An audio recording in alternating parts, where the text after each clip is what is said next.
আসসালামু আলাইকুম। Ivy simple cooking চ্যানেলে আবারও আপনাদের সবাইকে স্বাগত জানাচ্ছি আজকের এপিসোড দেখার জন্য। আজকের রেসিপি মুখরোচক ফুলকপির পাকোড়া কিভাবে পারফেক্টভাবে সহজে করা যায় সেটাই শেয়ার করতে যাচ্ছি। তাহলে চলুন দেখি এর মূল প্রস্তুত প্রণালীতে চলে যাই।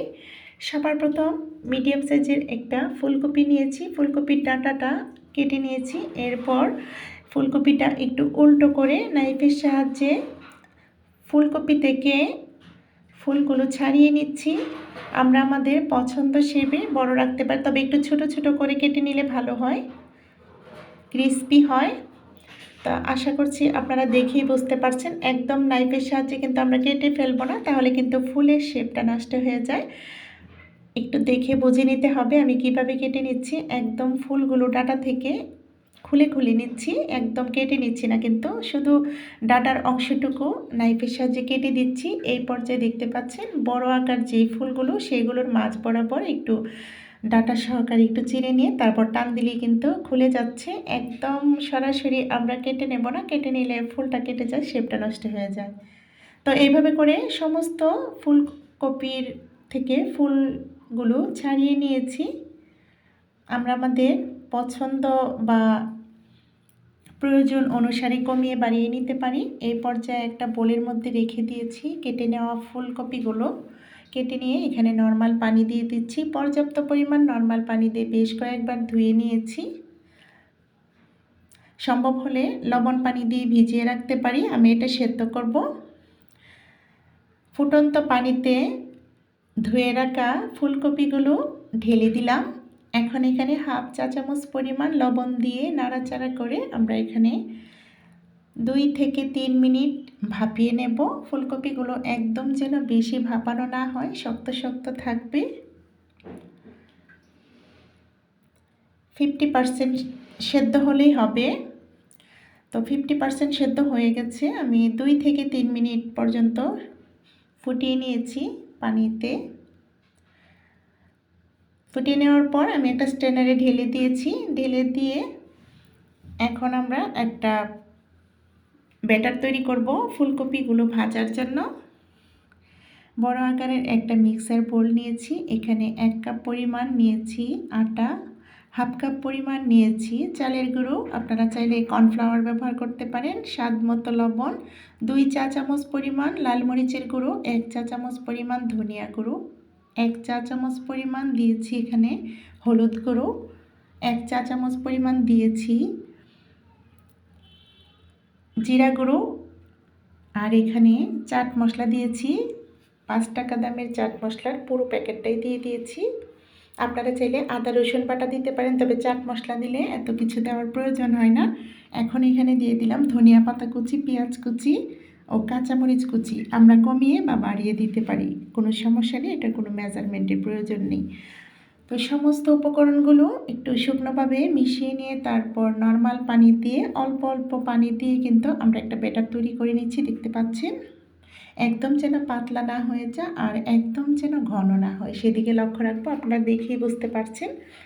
এই পর্যায়ে ভাপিয়ে নেওয়া ফুলকপিগুলো দিয়ে দিলাম ব্যাটারটাতে। আমরা ভালোভাবে মাখা মাখা করে নেব, বা চুবিয়ে চুবিয়ে একটা একটা করেও দিয়ে দিতে পারি। তো আমি সমস্তটুকুই ঢেলে দিয়েছি।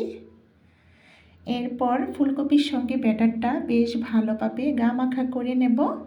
চুলাতে একটা গর্তযুক্ত লোহার কড়াই দিয়েছি, পর্যাপ্ত পরিমাণ সয়াবিন তেল দিয়ে হালকা গরম হয়ে আসলে ফুলকপিগুলো ব্যাটারে চুবিয়ে নিয়ে এখন তেলের মধ্যে ছেড়ে দিয়েছি।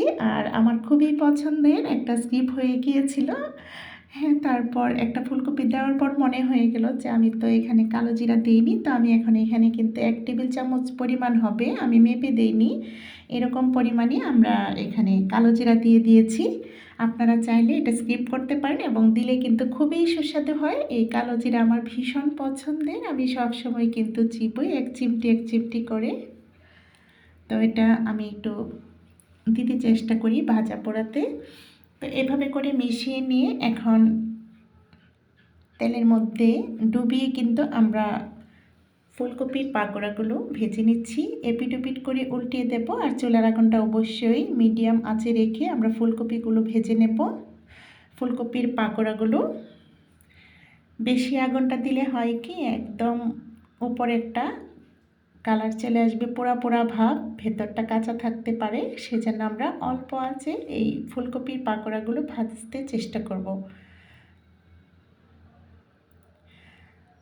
ফার্স্ট বেজটা কিন্তু হয়ে গেছে, ব্রাউন করে বেজে নিয়েছি। বেজে নিয়ে আমরা উঠিয়ে নিচ্ছি একটা চিত্রযুক্ত চামচের সাহায্যে।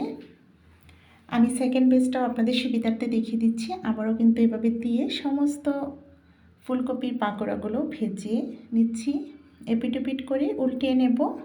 আমি আবারও বলছি চুলার আগুনটা কমিয়ে রাখতে হবে, তা না হলে কিন্তু পোড়া লাগার চান্স থাকে আর ভেতরটা কাঁচা থাকতে পারে। সেজন্য আমরা অল্প আছে এই ফুলকপির পাকোড়াগুলো ভেজে নিতে চেষ্টা করব।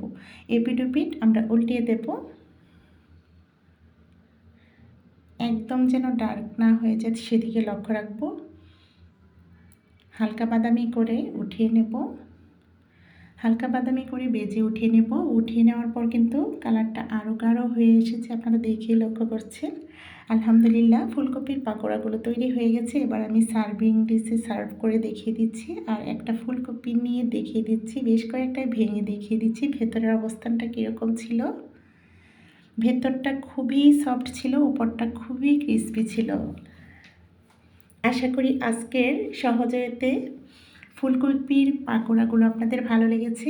যদি এই ধরনের বাঙালিয়ানা সহজ রেসিপি পেতে চান অবশ্যই লাইক কমেন্ট শেয়ার করতে ভুলবেন না। চ্যানেলটাকে সাবস্ক্রাইব করার বিশেষ অনুরোধ রইল।